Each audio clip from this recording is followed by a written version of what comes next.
бір үйге бірнеше баланың біреуінің ризық несібесін Алла тағала арттырып қояды екен. Ол баланың немесе әйелінің пысықтығынан емес, ол Алланың басқа бауырларына қалай көмектесе алады екен деп сынап берген аманаты. Алла бауырларының ішіндегі біреуін еті тірі етіп, берген дүниесін қалған бауырларына үйлестіруші етіп жаратқан. Сол дүниені мен ғана тауып жатырмын, сендер де мен ұқсап жұмыс істеңдер деген күні, немесе әйелінің неге олар бізге сүйкене береді, олар тек тіленуді ғана біледі деп айтқан сөзіне ерген күні, сол күні олардың алдындағы жақсылықтар жабылады екен. Ризық ол Алланың сынағы.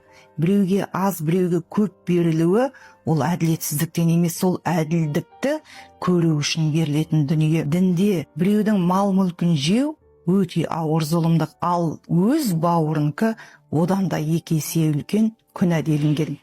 Сіз құласаңыз, алыста жүрсе де жүрегі сыздап уайымдайтын, көтерілсеңіз мерейі тасып қуанатын сол бауырлар ғана екенін біліңіз. Ал жолдан қосылғандар сізді кез келген уақытта жолда қалдырып кете алады. Бауырлармен бөлісу ол кеміп қалу емес, керісінше көбеюіңіздің жолы.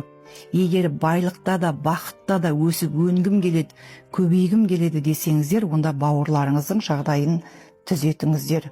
Сіз сол бауырларды сөз етіп, тұмсығыңызды көтеріп жүрген кезде бір күні шалқаңыздан түспеңіз. Себебі адамның басы Алланың добы деген. Ал Алла бауырларын сүйетіндерді сүйетінін біліңіздер.